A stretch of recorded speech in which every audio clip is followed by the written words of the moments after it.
Kesineni Nani versus Kesineni చిన్ని, వీరిద్దరూ అన్నదమ్ములైనప్పటికీ ఇప్పుడు వేరు పార్టీల నుంచి విజయవాడ లోక్సభ స్థానం నుంచి పోటీ చేస్తున్న నేపథ్యంలో వీరిద్దరిలో గెలుపు ఎవరిది అనేది ఇప్పుడు సర్వత్రా చర్చనీయాంశంగా మారింది. ఈ నేపథ్యంలో ఈ అంశానికి సంబంధించి మనతో మాట్లాడేందుకు ప్రముఖ సినీ రాజకీయ విశ్లేషకులు యజ్ఞమూర్తి గారు మనతో ఉన్నారు. సార్తో మాట్లాడదాం. యజ్ఞమూర్తి గారు నమస్తే అండి. నమస్తే కృష్ణ. కేసినేని నాని వర్సెస్ కేసినేని చిన్ని, వీరిద్దరూ అన్నదమ్ములు అయినప్పటికీ విజయవాడ పార్లమెంటు స్థానం నుంచి వేరు పార్టీల్లో వీళ్ళు పోటీ చేస్తూ ఉన్నారు. అసలు ఏంటి సార్, వీళ్ళిద్దరిలో ఎవరు గెలిచే అవకాశం ఉంది? వీరిద్దరికీ ఎందుకు మనస్పర్ధలు వచ్చాయి అంటే ఏం చెప్తారు? కేసినేని నాని అంటే మనకు తెలుసు, కేసినేని ట్రావెల్స్ అనేది ఎంత పాపులరో. సో దాని అధినేతగా కేసినేని శ్రీనివాస్ అలియాస్ నాని. సో ఆయన 2009లో రాజకీయాల్లోకి వచ్చారు. పిఆర్పిలో ప్రజారాజ్యం పార్టీలో చేరటం ద్వారా. ఆ తర్వాత అది కొద్ది కాలానికే కాంగ్రెస్లో మెర్జ్ అవ్వటం మనకు తెలుసు. దాంతో ఆయన కాంగ్రెస్లో చేరటం ఇష్టం లేక నాని 2013లో సో దేవినేని ఉమామహేశ్వరరావు, విజయవాడలోని ప్రముఖ రాజకీయ నాయకుడు మనకు తెలుసు, ఆయన ఆధ్వర్యంలో చంద్రబాబు అప్పుడు పాదయాత్ర చేస్తూ ఉంటే చంద్రబాబు దగ్గరికి వెళ్ళి 2013లో టీడీపీ తీర్థం పుచ్చుకున్నాడు. 2014లో విజయవాడ నుంచి పోటీ చేసి గెలిచాడు లోక్సభ స్థానం. తిరిగి 2019లో మళ్ళీ రెండోసారి వరుసగా ఎన్నిక. సో మిగతా వాళ్ళు చాలా చోట్ల ఓడిపోయినప్పటికీ కూడా ఆయన అప్పటి వైసీపీ గాలిని తట్టుకొని, వేవ్ను తట్టుకొని మరి గెలిచారు. ఆ తర్వాత నుంచి అంటే వైసీపీ ప్రభుత్వం అధికారంలోకి వచ్చిన తర్వాత, ఆ పార్టీ అధికారంలోకి వచ్చిన తర్వాత ఆయన మరి ఏమి ఇబ్బందులు వచ్చాయో మనకు తెలియదు, కానీ టీడీపీలో క్రియాశీలంగా ఉండకుండా కొంచెం వెనకపట్టు పట్టారు, బ్యాక్ సీట్ తీసుకున్నారు. ఎందుకో తెలియదు. సో ఆయనకి ఏమైనా ఇబ్బందులు ఎదురయ్యాయేమో మనకు తెలియదు. సో చంద్రబాబు నాయుడుకి కష్టకాలం ఎదురైన టైంలో కూడా ఆయన రాకపోవటం, మహానాడుకి ఒంగోలులో మహానాడు జరిగినప్పుడు దానికి రాకపోవటం, సో ఇవన్నీ మనకి తెలుసు.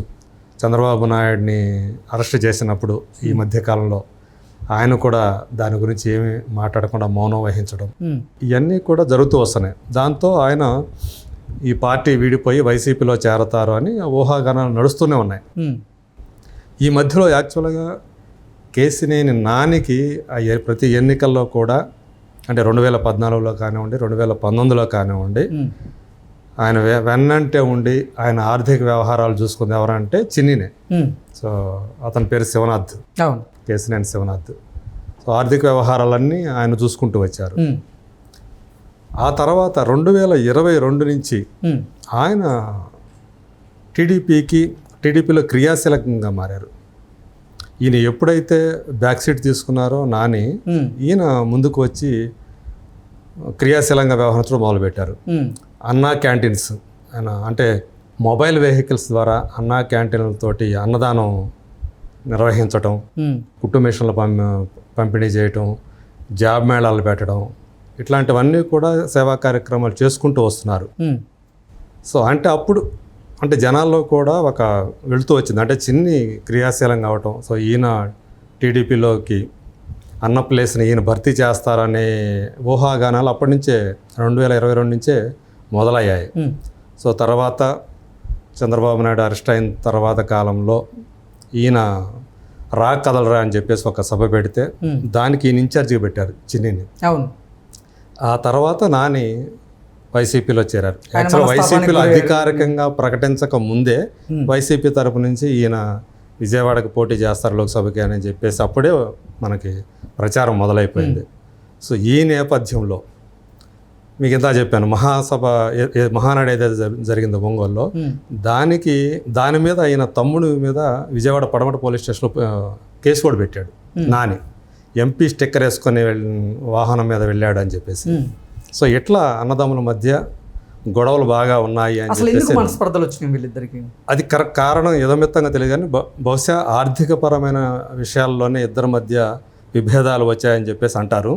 అందు గురించి చిన్ని ఇక్కడ హైదరాబాద్కి వచ్చి కేసినేని డెవలపర్స్ అని చెప్పేసి ఒక ఫరం పెట్టేసి కంపెనీ పెట్టేసి దానికి సీఈఓగా వ్యవహరిస్తున్నాడు ఆయన. సో అట్లా ఆయన మామూలుగా బీటెక్ చదివాడు ఆయన. అట్లా తను కూడా సపరేట్గా ఒక ఎస్టాబ్లిష్ చేసుకుంటూ వచ్చారు తన సొంతంగా. సో ఈ రోజుకి సో కేసినేని నానికి గట్టి పోటీ ఇతనే ఇస్తాడు, తమ్ముడైతేనే ఇస్తాడు అనే ఉద్దేశంతో సో టీడీపీ అధినేత చంద్రబాబు నాయుడు ఆయనకి విజయవాడ పార్లమెంటు అభ్యర్థిగా సీటు ఇవ్వటం అనేది ఇప్పుడు ప్రాధాన్యత సంతరించుకుంది.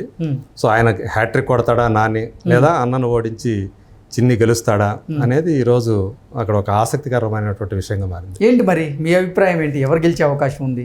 కేసు క్షేత్రస్థాయిలో ప్రజల అభిప్రాయం ఏ రకంగా ఉంది విజయవాడ ప్రజలు అంటే అని చెప్పారు? ఎప్పుడైతే ఈయన టీడీపీలో క్రియాశీలకంగా వ్యవహరించకుండా ఆయనకే అంటే వైసీపీకి అంతకుముందు దాకా ఇష్టం వచ్చినట్లు జగన్ని తిట్టినటువంటి కేసినేని నాని ఒక మాట మాట్లాడకపోవటం, వీటన్నిటి వల్ల కూడా ఒక జనాల్లోకి వెళ్ళింది. సో ఈయన టీడీపీలోంచి బయటికి వచ్చేస్తున్నాడు అని చెప్పేసి. సో ఇప్పుడు మనకు తెలుసు రాష్ట్రంలో ఏ గాలి వీస్తుంది గ్రౌండ్ లెవెల్ అనేది. సో దాన్ని బట్టి ఈసారి తమ్ముడి నుంచి తీవ్రమైనటువంటి పోటీని ఆయన ఎదుర్కొంటున్నాడు అని చెప్పేసి గ్రౌండ్ లెవెల్లో మనకు అందుతున్నటువంటి సమాచారం. సో చిన్ని అన్నం మీద గెలిచి విజయం సాధించే అవకాశాలు ఉన్నాయి అని చెప్పేసి కూడా చాలామంది అభిప్రాయపడుతున్నారు ప్రజలు. ఏదేమైనా చూడాలి ఇప్పుడు. అసలు ఇదైతే మొత్తం అంటే రాష్ట్రంలోని పోటీ బాగా రసవత్తరంగా ఉన్నటువంటి స్థానాల్లో విజయవాడ లోక్సభ స్థానం కూడా ఒకటిగా విశ్లేషకులు అందరూ కూడా గతంలో ఇద్దరు అంటే అన్న పోటీ చేసిన సందర్భంగా తమ్ముడు కూడా అన్నకి సపోర్ట్ చేస్తూ వచ్చాడు కాబట్టి వరుసగా 2 సార్లు కూడా విజయం చేకూరింది కేసినేని నానికి.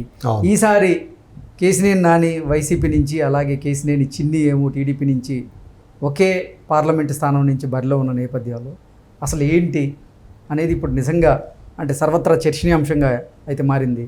సో అసలు అంటే కేసినేని చిన్నికి ఎవరు సపోర్ట్ చేస్తున్నారు, కేసినేని నానికి ఎవరు సపోర్ట్ చేస్తున్నారు అంటే ఏం చెప్తారు? ఇంతకుముందు ఎలక్షన్స్లో ఏదైతే ఈయన చూసుకుంటూ వచ్చారో వెనక ఉండి, అట్లా ఈయన నేరుగా ఓటర్లతో మమేకమైనటువంటి వ్యక్తి చిన్ని. సో ఈ మధ్యకాలంలో ఈ సేవా కార్యక్రమాలతో కూడా ఆయన దగ్గరయ్యారు బాగా ఓటర్లకి. సో ఆ రకంగా నాని కంటే కూడా ఈరోజు అక్కడ ఓటర్లకి, ఆ ప్రాంత ఓటర్లకి చిన్ని సన్నిహితుడిగా మారాడని చెప్పేసి చెప్పుకుంటూ ఉన్నారు. సో ఆ రకంగా చిన్నికి విజయావకాశాలు కూడా ఎక్కువగా ఉన్నాయి అనేది ఎక్కువ మంది చెప్తున్నటువంటి విషయం. సో ఈయనకు కూడా చంద్రబాబు నాయుడు గారు కూడా కొంతకాలంగా ఈ 2 ఏళ్లుగా చిన్నికి ఎక్కువ ప్రాధాన్యత ఇవ్వటం కూడా ఈ నానికి కొంచెం కష్టమైనటువంటి వ్యవహారం. అందు గురించి ఆయన చివరికి వైసీపీ తీర్థం పుచ్చుకున్నారని చెప్పేసి మనం చెప్పుకోవచ్చు. ఇప్పుడైతే మాత్రం ఖచ్చితంగా ఆయనకి ఒక రకంగా చెప్పాలంటే ఒక వ్యతిరేకమైనటువంటి గాలి వీస్తున్నదనే చెప్పాలి. Okay sir, thank you so much అండి.